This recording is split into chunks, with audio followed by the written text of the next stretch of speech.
Olá, meu nome é Felipe Martins de Oliveira e você está ouvindo a série Espiritualidade para Todos os Dias.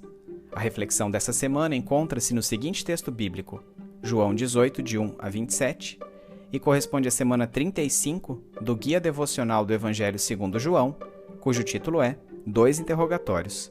Vamos à leitura do texto bíblico.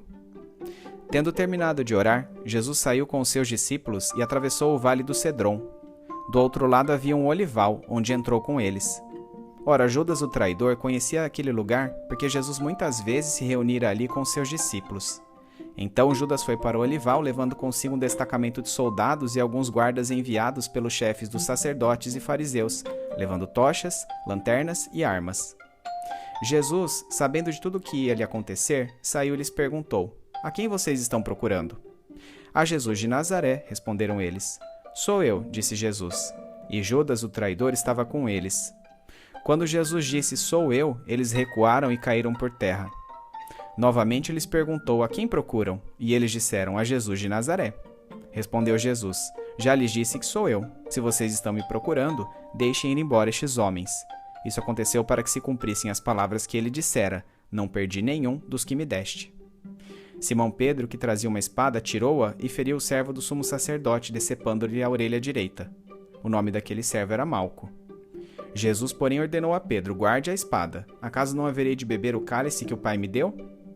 Assim, o destacamento de soldados com o seu comandante e os guardas dos judeus prenderam Jesus. Amarraram-no e o levaram primeiramente a Anás, que era sogro de Caifás, o sumo sacerdote naquele ano. Caifás era quem tinha dito aos judeus que seria bom que um homem morresse pelo povo. Simão Pedro e outro discípulo estavam seguindo Jesus. Por ser conhecido do sumo sacerdote, esse discípulo entrou com Jesus no pátio da casa do sumo sacerdote, mas Pedro teve que ficar esperando do lado de fora da porta. O outro discípulo, que era conhecido do sumo sacerdote, voltou, falou com a moça encarregada da porta e fez Pedro entrar. Ela então perguntou a Pedro, "Você não é um dos discípulos desse homem?" Ele respondeu, "Não sou." Fazia frio, os servos e os guardas estavam ao redor de uma fogueira que haviam feito para se aquecerem. Pedro também estava em pé com eles, aquecendo-se. Enquanto isso, o sumo sacerdote interrogou Jesus acerca dos seus discípulos e de seus ensinamentos. Respondeu-lhe Jesus, "Eu falei abertamente ao mundo, sempre ensinei nas sinagogas e no templo, onde todos os judeus se reúnem. Nada disse em segredo. Por que me interrogas? Perguntas que me ouviram, certamente eles sabem o que eu disse." Quando Jesus disse isso, um dos guardas que estava por perto bateu-lhe no rosto. "Isso é jeito de responder ao sumo sacerdote?" perguntou ele. Respondeu Jesus, "Se eu disse algo de mal, denuncio o mal, mas se falei a verdade, por que me bateu?" Então Anás enviou Jesus de mãos amarradas a Caifás, o sumo sacerdote. Enquanto Simão Pedro estava se aquecendo, perguntaram-lhe, "Você não é um dos discípulos dele?" Ele negou, dizendo, "Não sou."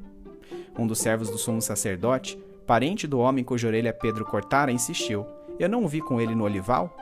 Mais uma vez Pedro negou, e no mesmo instante, um galo cantou.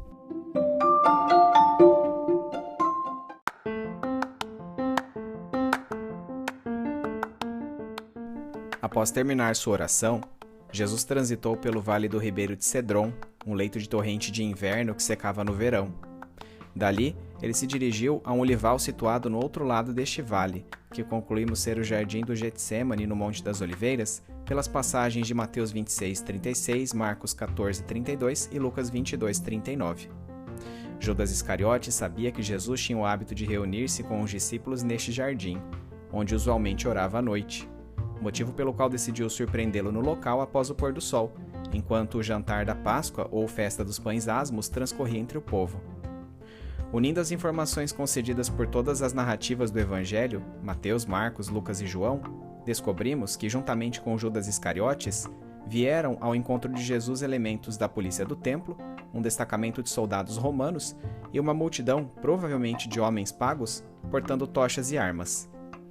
O evangelista João omite o beijo da traição dado por Judas em Jesus e coloca-o adiantando-se ante a multidão, confirmando sua identidade de Jesus, o Nazareno.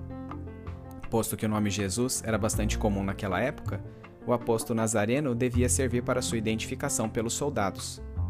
Esta revelação causou uma paralisia momentânea naqueles que o perseguiam, e ninguém teve coragem de ser o primeiro a prendê-lo, obrigando que Jesus os abordasse novamente.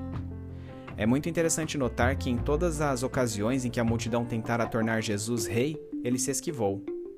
Agora, contudo, que diversas pessoas buscavam-no para ser torturado e morto, ele se adiantou ao encontro delas. João nos revela ao longo do texto deste capítulo que este adiantamento de Jesus, como bom pastor que era, tinha por finalidade trazer a atenção da multidão exclusivamente para si, evitando o aprisionamento e a tortura de seus discípulos, de maneira que nenhum deles se perdesse. A esta altura dos acontecimentos, Simão Pedro decepou a orelha direita de um dos servos do sumo sacerdote, chamado Malco, com uma espada. As narrativas sinóticas do Evangelho não identificam Pedro como o indivíduo que empreendeu o ato violento, nem nomeiam o escravo atingido. A passagem de João 18, 15 e 16 dá a entender que o próprio João era o indivíduo familiar à casa do sumo sacerdote, o que poderia justificar seu conhecimento dos pormenores desta cena. Pedro foi então repreendido por Jesus pela atitude com a frase: "Guarde a espada. Acaso não haverei de beber o cálice que o Pai me deu?" Beber do cálice aqui constitui metáfora para a aceitação do sofrimento. Jesus deixou claro que estava rendido ao plano salvífico promovido por Deus Pai. Foi então amarrado e levado a Anás, sogro de Caifás, sumo sacerdote daquele ano. Isso reflete seu amplo senso de missão, que consistia em morrer pelos pecados da humanidade. Por um lado, João destaca esse fato relembrando a profecia involuntária proferida por Caifás, de que seria melhor morrer um só homem para que a nação judaica inteira não perecesse. Na perspectiva oposta, João nos dá a entender não ser possível contar com um processo jurídico legítimo por parte de um homem que declarara as vantagens da morte de Jesus antes mesmo de seu julgamento. O historiador Flávio Joséfo nos conta que, à época da condenação de Jesus, havia ampla interferência romana na nomeação do cargo de sumo sacerdote, a qual adquirira cunho meramente político.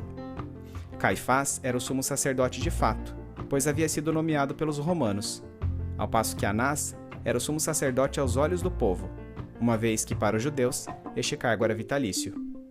É de se entender, portanto, a necessidade de Jesus passar pela avaliação dos dois sumos sacerdotes em sua condenação. Já nas primeiras horas da manhã, fazia frio, e os guardas estavam ao redor de uma fogueira feita num pátio interior da casa do sumo sacerdote para se aquecerem.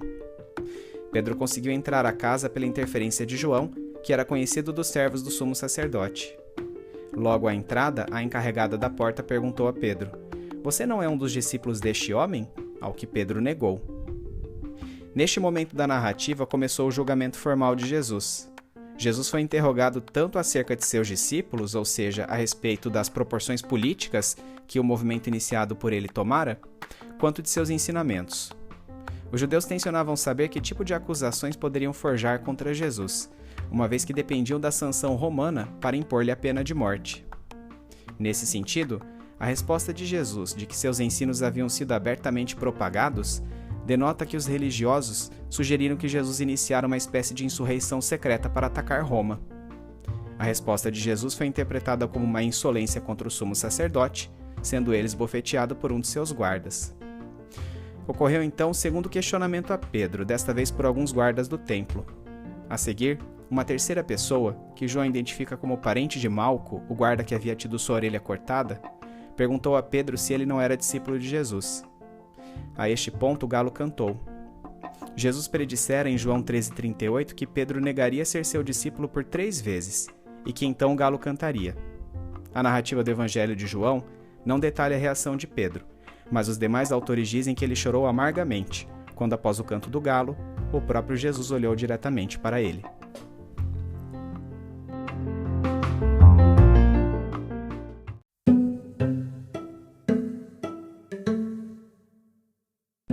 Aplicação prática. Os acontecimentos lidos relatam a concretização da traição de Judas Iscariotes, a prisão de Jesus e seu julgamento pelos religiosos judeus.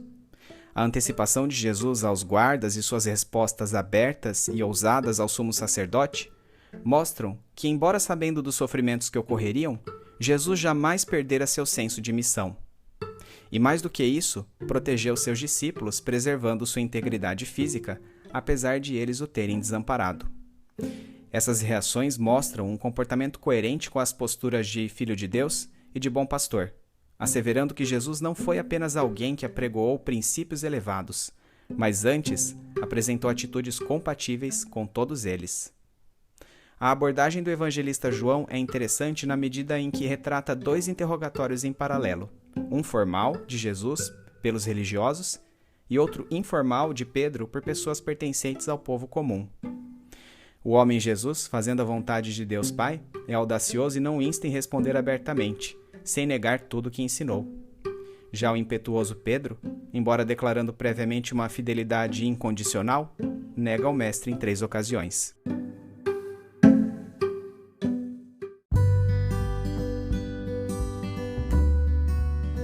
Trazendo da mente para o coração. É noite, o lugar é familiar.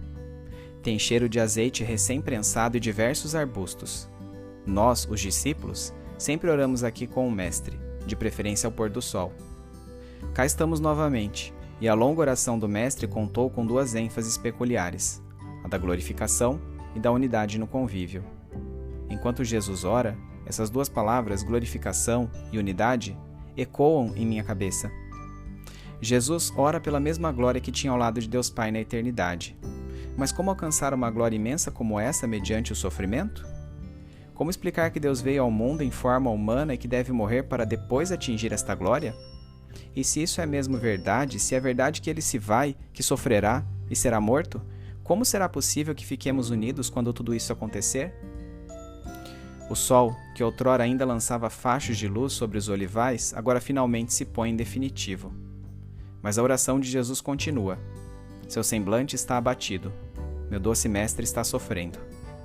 Mesmo Pedro, Tiago e eu, que já estivemos a seu lado em situações mais íntimas do que os demais discípulos, não temos sido o melhor suporte de que ele precisa. Ele sofre tão intensamente que gotas de sangue emanam de seu suor. Minha alma está profundamente angustiada, ele diz. Por que será preciso que o Deus homem morra? Por que, se não cometeu qualquer pecado?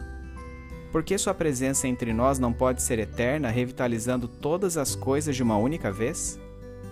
Em meio à escuridão da noite, diversos pontos brilhantes surgem no horizonte, tornando-se mais e mais claros.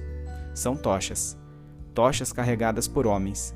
Uma multidão de aventureiros judeus escoltados pelo exército de Roma. Por dentro, rio-me da ironia de levantar-se tão imensa turba contra um único homem, e ainda por cima o mais manso de todos. Exteriormente, olho para meus companheiros. Que faremos? Judas Iscariote se aproxima e beija a face de Jesus. Este era o sinal combinado com os religiosos para que Jesus fosse identificado perante o exército. A este ponto, Jesus se adianta. Digam logo o que vieram fazer, brada ele, e uma súbita paralisia toma conta daquelas pessoas, que parecem incapazes de prosseguir. Jesus repete a frase e identifica-se como o Nazareno. De repente, olhar o Mestre à frente de todos nós, sozinho, adiantando-se para poupar-nos a seus discípulos do sofrimento, faz-me lembrar de seus ensinamentos. Eu sou o bom pastor, disse ele. O bom pastor dá a vida por suas ovelhas. Uma rápida sequência de imagens passa por minha memória. A transformação da água em vinho, as curas, os exorcismos, a multiplicação dos pães, o andar sobre as águas, a ressurreição de Lázaro. Este homem tem todo o poder do universo, e mesmo assim adianta-se a entregar-se à morte. E quando pensei que a mesma comoção serena tomaria conta dos demais discípulos, Pedro desfere um impetuoso e violento golpe contra um dos servos do sumo sacerdote. Sua orelha é cortada. Espanto, expectativa. Jesus dará ordens para que iniciemos o embate? Deveremos pegar em armas? Não, Pedro. Jesus o repreende enquanto restaura a integridade física do membro decepado do servo Malco. Foi para isso mesmo que eu vim, para esta hora. Devo beber do cálice que o Pai está me dando. Aceitar o sofrimento e caminhar rumo à morte é a única maneira de levar vocês e todos que virão a crer de volta a Deus. Não ponha o foco sobre as pessoas que fazem isso acontecer, mas enxergue o pano de fundo espiritual por detrás dos fatos e indivíduos. Os guardas amarram Jesus. Quero ver de perto o que farão com ele, Pedro também. Falo com alguns servos que conheço na casa do sumo sacerdote e assim conseguimos entrar. A noite está acabando e faz frio. Um ridículo julgamento simulado segue-se com Anás e Caifás. As intenções desses religiosos são claras há muito tempo. Caifás já defendera a conveniência da morte de Jesus para aplacar uma eventual ira romana contra o povo judeu.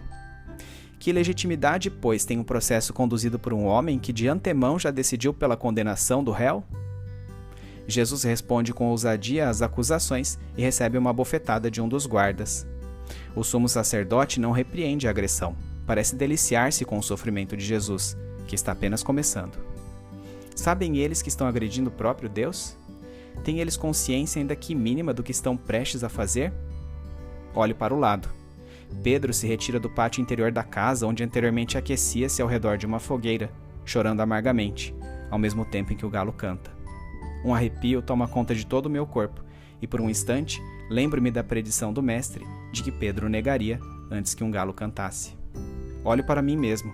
Os acontecimentos transcorridos certamente colocarão todos nós à prova. Teremos força, fé e resiliência suficientes para resistir às perseguições? Quando Jesus morrer, continuaremos a obra que ele iniciou? A glorificação de Jesus realmente resultará em nossa unidade?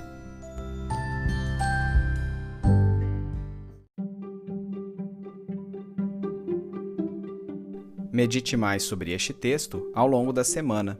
Domingo, leia o texto de João 18, de 1 a 27, bem como os comentários sobre ele. Segunda-feira, relembre brevemente quais foram as circunstâncias, horário, pontos geográficos e indivíduos envolvidos da captura de Jesus pelos guardas, relatada na passagem bíblica que você acabou de ler. Terça-feira, como a postura de adiantamento de Jesus ante aos guardas corrobora seu caráter de bom pastor? Quarta-feira, o que significa a expressão beber do cálice utilizada por Jesus e qual sua aplicação no contexto da salvação humana? Quinta-feira, compare o caráter e o desfecho dos dois interrogatórios relatados nesta passagem bíblica, o formal, de Jesus, e o informal, de Simão Pedro. Sexta-feira, em que situações de sua vida você foi infiel como Pedro quando negou a Jesus? Você deseja ser trabalhado pelo Espírito Santo em prol da restauração de sua conduta, de modo a ser realmente fiel a Deus, como ocorreu com o próprio Pedro posteriormente? Sábado, quais as implicações práticas do texto de João 18, de 1 a 27, para a sua vida?